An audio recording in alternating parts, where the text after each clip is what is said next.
Hello everybody, this is Digraj Singh Rajput. Welcome to social school. इस video में हम क्या पढ़ने वाले हैं? इस वीडियो में हम पढ़ेंगे towards civil disobedience. Civil disobedience movement अगला इंपॉर्टेंट मूवमेंट। पिछले वीडियो तक नॉन कॉपरेशन मूवमेंट की जो हमने किताब थी वो बंद कर चुके हैं। तो मैंने आपको बताया नॉन कॉपरेशन मूवमेंट क्या था, क्यों था, किसने पार्टिसिपेट किया, क्या लिमिटेशंस थी। और इंट्रोडक्टरी वीडियो में मैंने ये क्लियर भी किया था आपको। देखो क्या है, चैप्टर को समझना है नेशनलिज्म इन इंडिया। तो नेशनलिज्म कोई ऐसा थोड़ी ना कि 1919 से ही चालू हुआ है। लोग उसके पहले तक नेशनलिज्म की फीलिंग नहीं आती थी। लेकिन इस चैप्टर में स्पेसिफिकली हम दो ब्रॉड मूवमेंट के इर्द गिर्द, ठीक है, नेशनलिज्म अंडर गांधी अगर हम समझें तो नॉन कॉपरेशन मूवमेंट और सिविल डिसोबीडियंस मूवमेंट, दो बड़े मास स्ट्रगल जो थे उन्हें समझ रहे हैं। तो नॉन कॉपरेशन मूवमेंट कंप्लीट हो गया है, अब सिविल डिसोबीडियंस मूवमेंट को समझेंगे। अब ऐसा भी नहीं है कि कोई चैप्टर है जैसे हम आपको पढ़ा रहे हैं कि एक खत्म होता है दूसरा आ जाता है। यहां पे क्या है कि नॉन कॉपरेशन मूवमेंट और सिविल डिसोबीडियंस मूवमेंट के बीच में गैप रहा है। ठीक है, टाइम पीरियड देखो 1921 से 22 में नॉन कॉपरेशन चालू होकर बंद हो गया। अगला बड़ा मूवमेंट सिविल डिसोबीडियंस मूवमेंट 1930 में आएगा। तो ये जो पूरा गैप रहा है, ठीक है, इस गैप में क्या हो रहा था, ठीक है, how we were moving towards civil disobedience movement, वो हम इस वीडियो में पढ़ने वाले हैं। जिससे ये टॉपिक समझ में आ गया और जो अभी तक मैंने एक्सप्लेनेशन समझ में आया उसे कहानी समझ में आ गया, आखिर चल क्या रही है कहानी। ठीक है, तो अब सबको समझ में आ गया, एक बार मुस्कुरा दो और आगे बढ़ते हैं। फिर हम समझ में आया ना कि how we went towards civil disobedience movement. तो उस टाइम पीरियड में क्या डेवलपमेंट हो रहे थे उन्हें हम क्या करेंगे, इस वीडियो में पढ़ेंगे, समझेंगे। क्लियर हुआ? टेलीग्राम चैनल ज्वाइन कर लेना, नोट्स मिल जाएंगे, कौन सी सेशन कब आने वाली उसका अपडेट मिलता रहेगा, 1 to 1 कनेक्टेड रहेंगे हम। ठीक है, लिंक डिस्क्रिप्शन में।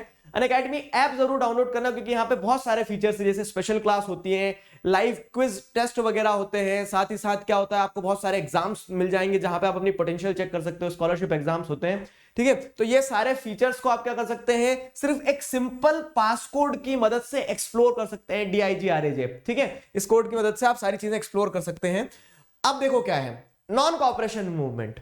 नॉन कॉपरेशन मूवमेंट पढ़ा आपने 1921 से 1922 तक। अब क्या हो रहा है, यहां से आप जैसे जाओगे तो ये खाली पीरियड है पूरा। ठीक है, 1930 से 31।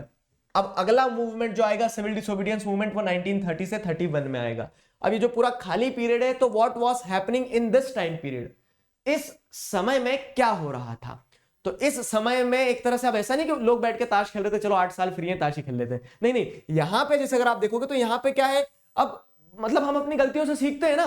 तो उन्होंने देखा क्या, नॉन कॉपरेशन मूवमेंट क्या था, एक गलत मतलब कह सकते हैं गलत टाइम पीरियड में मूवमेंट लॉन्च किया गया। लोग उतने ट्रेन नहीं थे, लोग क्या कर लेते थे, पत्थर उठा लेते थे, मतलब वायलेंट हो जाते थे। ठीक है, तो यहां पे एक चीज समझ में आई कि नॉन कॉपरेशन मूवमेंट की गलतियों से सीखा जा सकता है और उन गलतियों पे सुधार का प्रयास किया जा सकता है। ठीक है, तो नॉन कॉपरेशन मूवमेंट में क्या किया, मतलब नॉन कॉपरेशन मूवमेंट के बाद में जब नॉन कॉपरेशन मूवमेंट को कॉल ऑफ कर लिया गया, चौरी चौरा इंसिडेंट ध्यान आया, अभी पिछले वीडियो में पढ़ के आए। तो फेब 1922 में जब नॉन कॉपरेशन मूवमेंट को कॉल ऑफ किया गया, तो उसके बाद में फिर क्या, उसके बाद में Gandhi ji told to the masses that training of people is required. ठीक है, मतलब क्या है कि आप लोगों को ट्रेन करो सबसे पहले कि सत्याग्रह क्या है, ठीक है, नॉन वायलेंस क्या है, अहिंसा क्या है, इनके प्रिंसिपल्स के बारे में सिखाओ। लोगों को क्या है कि मूवमेंट में लॉन्च किया तो उन्हें पता है कि हाँ मूवमेंट में लॉन्च मतलब कोई किसी भी मूवमेंट में पार्टिसिपेट करना है, इसका मतलब पत्थर ही उठाना है, नहीं, वायलेंट नहीं होना है हमारे, मतलब that was not the part of the plan का पार्ट ही नहीं कहीं से कहीं तक वायलेंट होना। इसके लिए क्या है, इसके लिए आप जिसे देखेंगे तो after calling off non cooperation movement emphasize was given on the training, ठीक है, on the training of people for another mass struggle. क्यों? क्योंकि people were not aligned with the idea of non violence. तो इसीलिए क्या है, Y समझ रहे हो, इसीलिए लोगों को ट्रेनिंग देने की बात की गई कि पहले लोगों को अलाइन तो करवाया जाए कि भैया सबको एक जैसा काम करना है। ठीक, ये था। तो within the Congress some leaders were by now tired of mass struggles and wanted to participate in elections to the provincial councils that had been set up by government of India Act 1919। ये क्या कहानी है, सिरदर्द समझाता हूं। देखो सिरदर्द कुछ नहीं है, सब आसान है, सिंपल करते चलते हैं। आपने ये देखा था कि जब नॉन कॉपरेशन मूवमेंट को लॉन्च करने की बात की जा रही थी ना, तो कांग्रेस का एक सेक्शन जो था वो क्या बोल रहा था कि यार वो प्रोविंशियल इलेक्शंस को बॉयकॉट नहीं करेंगे हम, तो ठीक है, वो जो काउंसिल इलेक्शंस हो ना उन्हें बॉयकॉट नहीं करते हैं, नॉन कॉपरेशन मूवमेंट लॉन्च कर लो लेकिन हम इलेक्शन बॉयकॉट नहीं करेंगे। फिर क्या है, टसल चली, इंटरनल टसल, ठीक है, डिबेट्स चले और आखिरकार उन्हें पटा लिया गया। और 1920 दिसंबर में का जो कांग्रेस सेशन होता है, कहां होता है कमेंट सेक्शन में बताना। तो 1920 का जो कांग्रेस सेशन होता है उसमें तय कर लिया जाता है कि चलो ठीक है नॉन कॉपरेशन मूवमेंट लॉन्च करेंगे। तो ये पूरी कहानी क्यों बताई मैंने आपको, कि आपको एक हिंट दे दूं कि लोग पहले से एक ऐसा भी गुट था कांग्रेस में जो इलेक्शंस को लेके बहुत, जिनकी कह सकते हैं इच्छा होती थी कि नहीं इलेक्शन में पार्टिसिपेट करेंगे। ठीक है, तो अब जब क्या किया गया, नॉन कॉपरेशन मूवमेंट को ही कॉल ऑफ कर लिया गया, तो उन्हें मौका मिल गया कि हाँ भाई अब तो कोई मूवमेंट भी नहीं चल रहा है, चलो अब तो इलेक्शन में बॉयकॉट कर लेते हैं। मतलब कांग्रेस के अंदर ही एक गुट ऐसा था, एक सेक्शन ऐसा था, ठीक है, जो मास स्ट्रगल से थक गए थे। क्या बैठे रहो, नॉन वायलेंस नॉन वायलेंस। उन्होंने बोला कि थोड़ा जीवन में थ्रिल होना चाहिए, इलेक्शन में पार्टिसिपेट करो, रैली वैली में हाय हेलो करेंगे। ठीक है, तो इस तरह से क्या है कि एक जो सेक्शन था, उस सेक्शन ने बोला कि हम मास स्ट्रगल से थक गए, और अब क्योंकि आपने मूवमेंट को कॉल ऑफ भी कर लिया है, तो हम घर में वैसे भी खाली बैठे हैं, हमें क्या कर लेने दो, इलेक्शन जो होना है काउंसिल के, ठीक है, प्रोविंशियल काउंसिल्स के जो इलेक्शन होना है उसे पार्टिसिपेट कर लेने दो। कुछ लोग पूछते हैं सर ये गवर्नमेंट ऑफ इंडिया एक्ट क्या होते हैं, तो जैसे गवर्नमेंट ऑफ इंडिया एक्ट 1909 हो गया, 1919 हो गया, 1935 हो गया, तो वहां से क्या होता था, क्योंकि India was the subject of Britain, तो ब्रिटिश पार्लियामेंट वहां से लॉज बना के दे दिया करती थी कि ये छूट दे दी तुम्हें, ये रिस्ट्रिक्शंस लगा दिए। तो इस तरह से गवर्नमेंट ऑफ इंडिया एक्ट जो होते थे तो पास कहां होते थे, जैसे कि आप देखोगे ब्रिटेन से क्या होता था, लॉज बना के दिए जाते थे इंडियंस के लिए। ठीक है, तो ऐसे गवर्नमेंट ऑफ इंडिया एक्ट अलग अलग आते थे। तो गवर्नमेंट ऑफ इंडिया एक्ट 1919 में प्रोविंशियल इलेक्शंस का मौका आया था। ठीक है, प्रोविंशियल काउंसिल्स के इलेक्शंस मतलब क्या है कि अब इंडियंस पार्टिसिपेट कर सकते हैं अलग अलग प्रोविंस में इलेक्शन जो होंगे उसमें। तो कुछ इंडियंस को लगा कि हाँ यार कर लेना चाहिए पार्टिसिपेट, ठीक है, फायदे की बात है। लेकिन वही वाली बात है कि जब नॉन कॉपरेशन मूवमेंट लॉन्च किया गया था तो बोला गया था कि बॉयकॉट करेंगे, सब बॉयकॉट करेंगे। इसका मतलब क्या है, सब बॉयकॉट करेंगे, ऐसा थोड़ी ना है कि संडे मंडे अंडे नहीं खाना है और ट्यूसडे खा लेना है। बॉयकॉट मतलब बॉयकॉट। तूने बोला कि जब सब बॉयकॉट करेंगे तो इलेक्शंस को भी, तो इस कारण से कुछ लोग तब इलेक्शंस में पार्टिसिपेट नहीं कर पाए थे। तो अब उन्होंने मौका देखा कि खाली टाइम है, ठीक, और उन्होंने एम्फेसाइज किया इस चीज पे कि हमें इलेक्शन में पार्टिसिपेट करना है। ये एक्सप्लेन कर दिया मैंने, समझ में आया ना कि क्या है, क्या सीन चल रहा है। ठीक है, अब कौन थे ये लोग, मतलब सवाल ये भी आता है कि ये लोग थे कौन ऐसे। तो जैसे अगर आप देखोगे CR दास हो गए, Chittaranjan Das, Motilal Nehru was the father of Jawaharlal Nehru. ठीक है, तो ये जो लीडर्स थे, मतलब यहां पे इधर बॉर्डर बना देता हूं, अलग अलग है क्योंकि अलग अलग कैसे भी समझ में आएगा। तो CR दास जो है, मोतीलाल नेहरू है, तो ये कुछ लीडर्स ऐसे थे जिनका ये मानना था कि हमें इलेक्शंस में पार्टिसिपेट करना चाहिए। और इसीलिए क्या है, इन्होंने एक पार्टी भी बनाई, Swaraj party within the Congress. उन्होंने बोला कांग्रेस की छतरी से बाहर नहीं निकलना है, कांग्रेस के साथ ही रहना है। ठीक है, तो CR Das and Motilal Nehru formed the Swaraj party within the Congress to argue for a return to council politics. ठीक है, इन्होंने क्या करा, इन्होंने एक स्वराज पार्टी बनाई। उस स्वराज पार्टी का आर्ग्यूमेंट क्या था, ठीक है, Congress to argue for the return to council politics, की जो काउंसिल इलेक्शंस वगैरह उसमें हम पार्टिसिपेट कर लेंगे। और ये कांग्रेस के अंदर से ही कुछ लोगों ने मिलकर क्या कर लिया, एक पॉलिटिकल पार्टी, एक तरह से political party to participate in the elections बना ली, जिसका नाम क्या रखा, जिसका नाम रखा स्वराज। ठीक है, स्वराज पार्टी। बट अब यहां पे समझो यहां पे क्या हो रहा है। लेकिन कुछ लीडर्स ऐसे भी थे कांग्रेस के अंदर जो कुछ अलग तरीके से सोचते थे। But the young leaders like Jawaharlal Nehru and Subhash Chandra Bose, ठीक है, तो यंग लीडर्स जैसे जवाहरलाल नेहरू, सुभाष चंद्र बोस, इन्हें जानते हो ना, तो they pressed for more radical mass agitation and for full independence. ठीक है, तो कुछ थोड़े से नरम लीडर्स भी थे कांग्रेस के अंदर जो क्या बोल रहे थे कि अब जब कोई मास एजिटेशन चल ही नहीं रहा है तो हमें तो पार्टिसिपेट कर लेना चाहिए किस चीज में, काउंसिल इलेक्शन में। लेकिन जो यंग लीडर्स थे, तो young leaders were like this, ठीक है, कि मैं झुकेगा नहीं। ठीक, तो यंग लीडर्स ने क्या बोला, यंग लीडर्स ने बोला कि नहीं हमें और मास एजिटेशन पे फोकस करना चाहिए, हमें किस चीज पे फोकस करना चाहिए, फुल इंडिपेंडेंस पे फोकस करना चाहिए rather than working with British government. आ गए समझ में। तो यंग लीडर्स की क्या डिमांड थी, यंग लीडर झुकने को तैयार नहीं थे, वो और मास एजिटेशन चाहते थे। तो ये सारा सब कुछ डेवलपमेंट इस टाइम पीरियड में हो रहा है, मतलब नॉन कॉपरेशन मूवमेंट के कॉल ऑफ होने के बाद और सिविल डिसोबीडियंस मूवमेंट के चालू होने से पहले। एक तो स्वराज पार्टी वाली चीज देख ली, उसके अलावा पॉलिटिकली और इकोनॉमिकली क्या डेवलपमेंट्स हो रहे थे वो भी समझ लो। जैसे अगर आप देखेंगे ना, तो in such a situation of internal debates, ठीक है, and dissension, two factors again shaped Indian politics towards the late 1920s। ठीक है, तो दो और ऐसी चीजें चल रही थी जो कहीं ना कहीं इंडियन पॉलिटिक्स को शेप दे रही थी। वो दो और चीजें क्या थी, तो सबसे पहला था इकोनॉमिक डिप्रेशन और दूसरा था साइमन कमीशन। ठीक है, इकोनॉमिक डिप्रेशन और साइमन कमीशन दोनों ने कहीं ना कहीं इंडियन पॉलिटिक्स को, इंडियन नेशनल मूवमेंट को इन्फ्लुएंस किया ड्यूरिंग द लेट 1920s, मतलब जब सिविल डिसोबीडियंस मूवमेंट लॉन्च करोगे उससे पहले और क्या डेवलपमेंट हो रहे थे। इकोनॉमिक डिप्रेशन की बात करें, अब इकोनॉमिक डिप्रेशन, अब देखो एक शब्द के कितने सारे लिटरल मीनिंग होते हैं वो मैं थोड़ा सा आपको आइडिया देता हूं। यहां पे इकोनॉमिक डिप्रेशन मतलब क्या है, इकोनॉमिक्स में डिप्रेशन का मतलब यह है कि अर्थव्यवस्था का नीचे जाना। साइकोलॉजी में डिप्रेशन का मतलब क्या है कि हम कह सकते हैं मानसिक रूप से क्या हो जाते हैं, फिट नहीं अपने आप को महसूस कर पा रहे होते हैं। ठीक है, फिर आप ज्योग्राफी में डिप्रेशन की बात करोगे तो गड्ढे को डिप्रेशन कहा जाता है, जो ऐसा गड्ढा होगा डिप्रेशन। आगे समझ में? तो उस तरह से क्या है, डिप्रेशन के अलग अलग मीनिंग हो सकते हैं, आपको यहां पे इकोनॉमिक डिप्रेशन के कंटेक्स्ट में समझना है। तो वर्ल्ड वाइड जो इकोनॉमिक डिप्रेशन आया था 1929 में, जहां पे क्या हो रहा था वर्ल्ड वाइड, जैसे अगर आप देखेंगे तो इकोनॉमिक वर्ल्ड वाइड जो इकोनॉमीज है वो डाउनफॉल की तरफ जा रही थी, ठीक है। यूरोप, क्योंकि देखो ये ग्लोबलाइज्ड वर्ल्ड का एक फिनोमिना भी है, आपने 9th में भी पढ़ा है हिस्ट्री में, नाजिज्म वाले चैप्टर में। यहां फिर कनेक्ट करो चीजों को, कनेक्ट करके पढ़ोगे, मजे में रहोगे। तो जैसे क्या हो रहा था, आप देख रहे थे कि यूरोप में वॉर वगैरह के बाद में जो एक्सेसिव लोन्स के कारण क्या हो रहा था कि यूरोप की अर्थव्यवस्था बिगड़ी थी।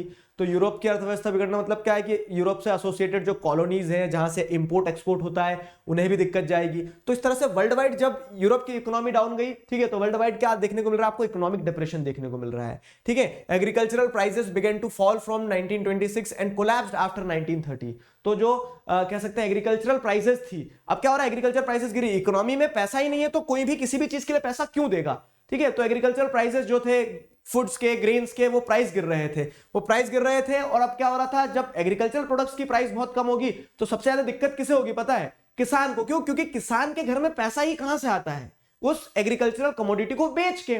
तो अब कंट्री साइड जो था ना, तो पूरा का पूरा country side was in turmoil, मतलब कंट्री साइड में बहुत उथल पुथल मची हुई थी। गांव में लोग चिंतित थे कि यार हमारे घर में पैसा आना बंद हो जाएगा अब, ठीक है। क्यों? क्योंकि वर्ल्ड वाइड इकोनॉमिक डिप्रेशन के कारण चीजों की कीमत गिर रही है, साथ साथ क्या हो रहा है कि इसमें भी स्पेसिफिकली जैसे एग्रीकल्चरल प्राइसेस जब गिरना चालू हुए तो फार्मर्स और जो कंट्री साइड था that was in a bad state, ठीक है।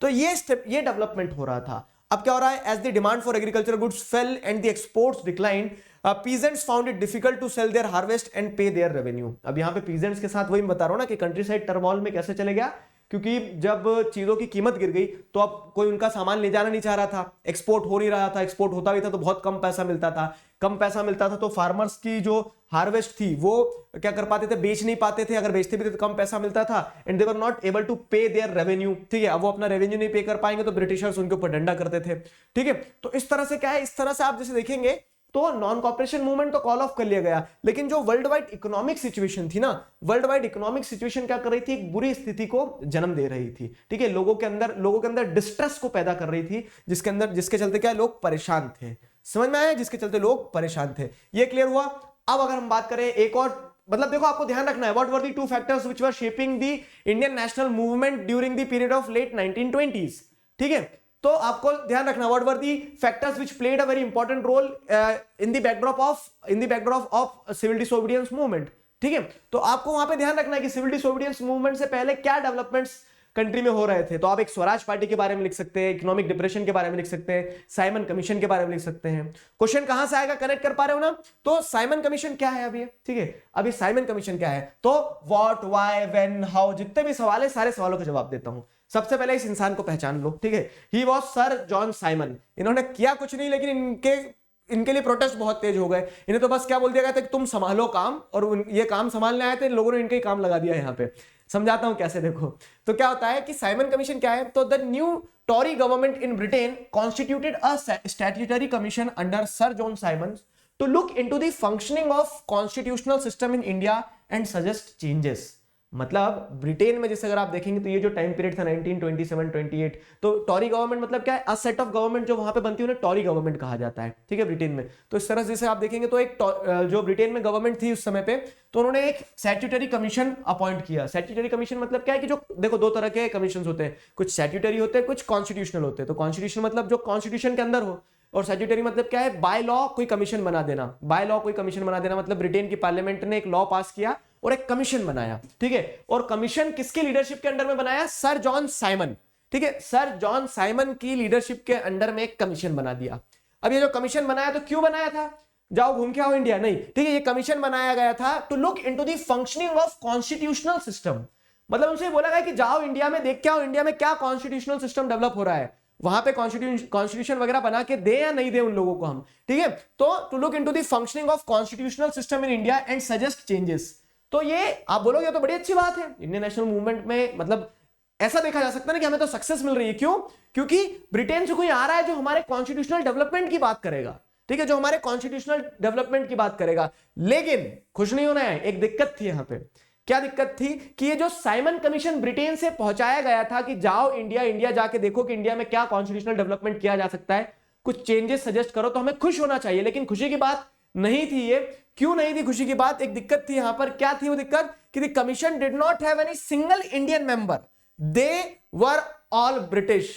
इंडिया के लिए संविधान बनाना है, उसमें आपने इंडियंस को नहीं रखा, ठीक है, तो फिर कैसा संविधान बनाओगे आप, सारे ब्रिटिशर्स रख दिया आपने, ठीक है। तो इंडियन नेशनल मूवमेंट फिर इस तरह की स्थिति में आ गया। इंडियन नेशनलिस्ट वर हाईली डिसअपॉइंटेड, उन्होंने बोला कि आप क्या कॉन्स्टिट्यूशन बनाओगे फिर, ठीक है। तो समझ में आ रहा है, इसीलिए साइमन कमीशन जो उसे अपोज किया गया, डेमोन्स्ट्रेशंस हुए साइमन कमीशन के अगेंस्ट में कि भैया तुम हमारे देश का संविधान बनाओगे, हमें नहीं रखोगे, ठीक है। जिसकी शादी है, मतलब जिसकी शादी उसे नहीं बिठा के ले जा रहे हो आप, ऐसे कैसे देश का विकास होगा। तो उसके चलते क्या होता है, therefore the Simon commission arrived in India in 1928। और जैसे ही इसका स्वागत होता है, मतलब ये जब आता है ना साइमन कमीशन इंडिया में, साइमन कमीशन ब्रिटेन से पहुंचाया जाता है, तो when the Simon commission arrived in India in 1928 it was greeted with the slogan go back Simon, ठीक है। तो लेजेंड्स आर सेइंग कि यहां पे सर एक भी और ऐड कर दे तो मजा आ जाता, गजब बेइज्जती है वाला, ठीक है। तो यहां पे क्या है, यहां पे जैसे अगर आप देखोगे तो गो बैक साइमन जो नारे लगाए गए साइमन कमीशन के साथ में, तो साइमन कमीशन वाज लाइक गजब बेइज्जती है, ठीक है। तो Indians were not happy with the Simon commission. उन्हें ऐसा लगा कि अगर इंडिया का कॉन्स्टिट्यूशन बनना है तो उसमें इंडियंस होने चाहिए थे, लेकिन इंडियंस नहीं थे। Therefore the Simon commission was treated with the slogan go back Simon, वापस जाओ, ठीक है, साइमन भारत छोड़ के वापस जाओ। क्यों? क्योंकि तुम अच्छा संविधान नहीं बना पाओगे हमारे लिए, क्योंकि हमारे इंडियंस तो है नहीं, उसमें सारे के सारे ब्रिटिशर्स थे। कहानी समझ में आई। तो what was Simon commission? Statutory commission था जिसे इंडियन कॉन्स्टिट्यूशनल डेवलपमेंट के लिए पहुंचाया गया था। वाई, ये भी समझ में आ गया, ठीक है। तो कब आया था ये? तो जैसे अगर आप देखेंगे तो 1928 में आया, ठीक है। और हाउ, तो अब कैसे आया था? तो जहाज से आया होगा पानी के, ठीक है। तो वो खैर वो वाला नहीं है। और उसका काम ये था कि जब वो आया तो उसको किस तरह से ट्रीट किया गया, तो इस तरह से people demonstrated against Simon commission. तो डेमोन्स्ट्रेशंस अगेंस्ट साइमन कमीशन। अब क्या हो रहा है कि अब यहां पे जो वायसरॉय थे उस समय पे, वायसरॉय मतलब क्या है कि जो ब्रिटिशर्स की तरफ से अपॉइंट किया गया हाईएस्ट रिप्रेजेंटेटिव, ऐसे समझ लो, ठीक है। ब्रिटिशर्स के द्वारा अपॉइंट किया गया हाईएस्ट रिप्रेजेंटेटिव जो कंट्री में होता है ना, तो उस समय पे जो वायसरॉय था ब्रिटिशर्स के द्वारा अपॉइंट किया गया यहाँ पे, वो कौन था? इरविन, ठीक है। Viceroy Lord Irwin. Lord Irwin की फोटो नहीं है क्या कहीं? नहीं है, चलो देख लेना। तो लॉर्ड इरविन जो है, तो लॉर्ड इरविन यहाँ पे उस समय पे वायसरॉय थे।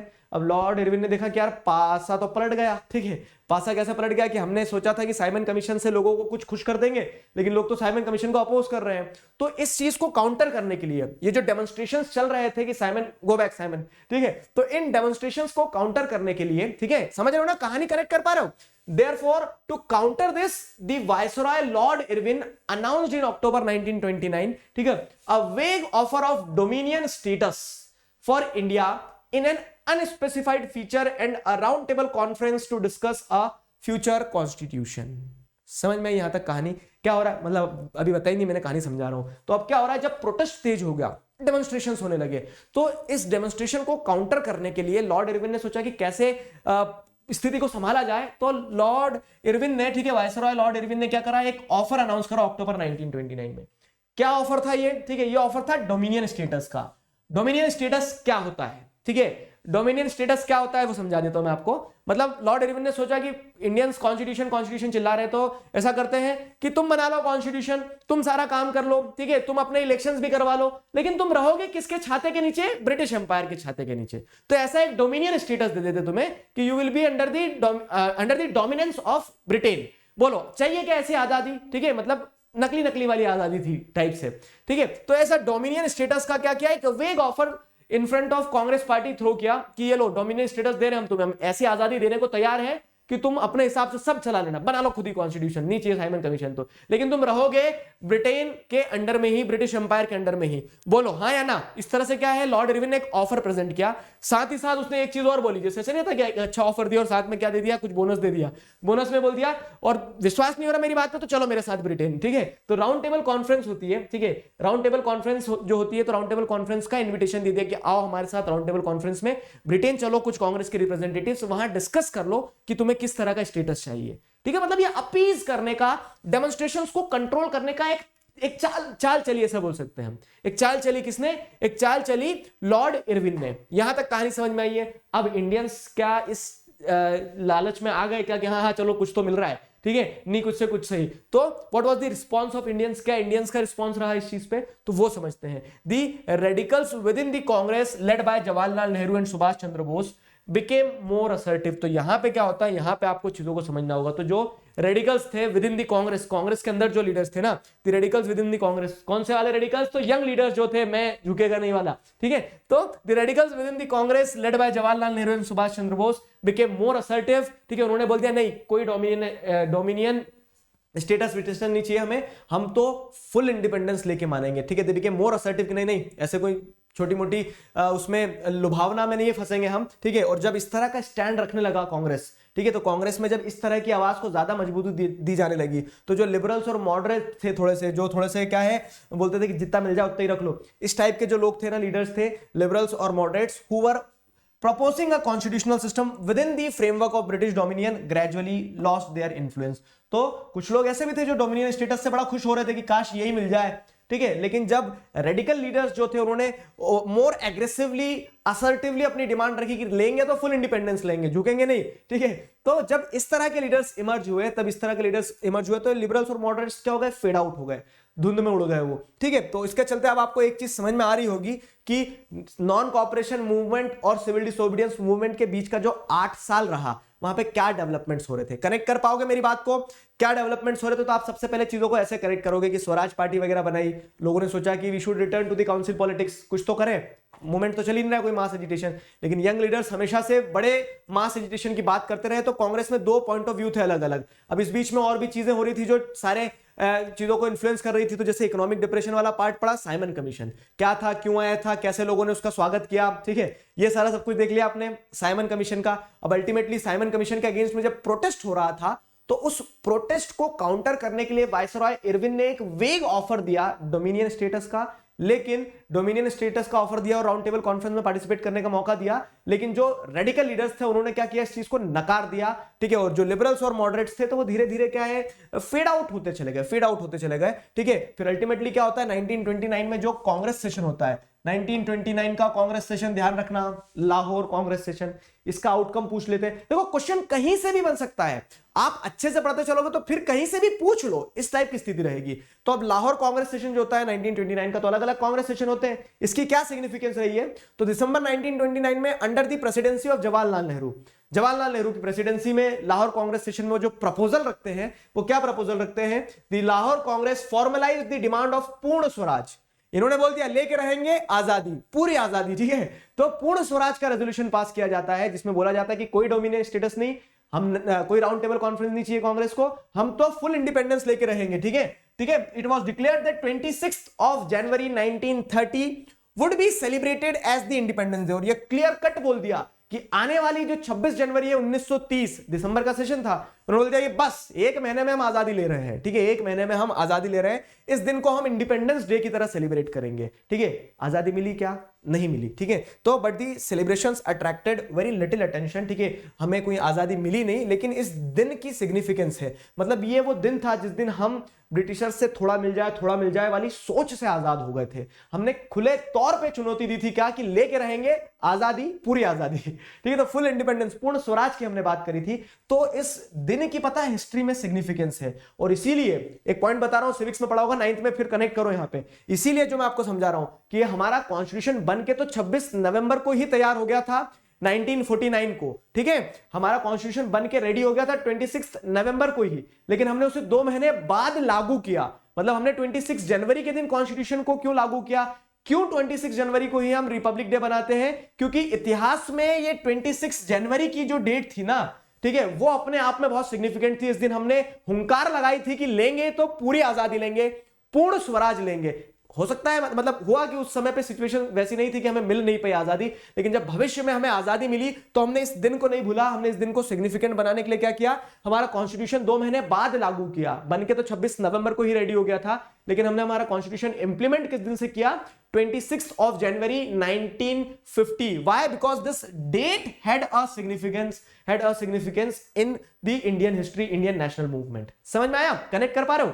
तो यहां पे आपको ये पूरी कहानी समझ में आ रही है, टुवर्ड्स सिविल डिसोबीडियंस मूवमेंट क्या जा रहा है। अब देखो इस दिन क्या हो गया, कुछ खास अचीव नहीं कर पाए, लेकिन हम आजादी नहीं मिल पाई। फिर महात्मा गांधी ने सोचा कि यार ये चुटपुट करा करते हैं, मुझे ही उतरना पड़ेगा मैदान में वापस से, ठीक है। तो therefore Mahatma Gandhi had to find a way to relate this abstract idea of freedom to more concrete issue of everyday life. तो महात्मा गांधी ने बोला ये बहुत अच्छी बात है कि लोग आजादी को पूर्ण स्वराज के रूप में लेके रहेंगे, तो पूरी आजादी लेके रहेंगे। लेकिन फिर महात्मा गांधी ने सोचा कि रुक जाओ, पीछे हो जाओ सब, ठीक है, मुझे उधर हो जा रहा मैदान में, ठीक है। तो महात्मा गांधी वहां पे क्या होते हैं, तो Mahatma Gandhi had to find a way to relate this abstract idea of freedom to more concrete issue of everyday life. उन्होंने बोला कुछ ऐसा किया जाए कि ज्यादा से ज्यादा लोगों को फिर इंक्लूड किया जा सके, एक मेजर पुश दिया जाए इंडिपेंडेंस मूवमेंट को। समझ में आया? तो this was the whole story, ठीक है, this was the whole story. चलो जरा एक बार फिंगर टिप्स पे हम क्या करते हैं, ये जो गैप वाला पीरियड है नॉन कॉपरेशन और सिविल डिसोबीडियंस मूवमेंट के बीच का, उसको देख लेते हैं। तो क्या हो रहा था, नॉन कॉपरेशन मूवमेंट को कॉल ऑफ करने के बाद लोगों को ट्रेनिंग देने की बात की गई। कांग्रेस के कुछ लोग बोल रहे थे इलेक्शंस में पार्टिसिपेट कर ले, स्वराज पार्टी वगैरह बनाई गई, ठीक है, जिसमें सीआर दास, मोतीलाल नेहरू इंपॉर्टेंट लीडर्स थे जिन्होंने प्रयास किया कि इलेक्शंस में रिटर्न किया जाए, ठीक है। अब उसी बीच में क्या है, दो और फैक्टर्स चीजों को इन्फ्लुएंस कर रहे थे, इकोनॉमिक डिप्रेशन, ठीक है, जिसके चलते पूरा कंट्री साइड टर्मोइल में था, people were not happy with the British government, ठीक है। और दूसरी चीज साथ ही साथ क्या हो रही थी, साइमन कमीशन आया था, स्वागत किया उसका, गो बैक साइमन नारे के साथ में, क्या था क्या नहीं वो समझ में आया पूरा।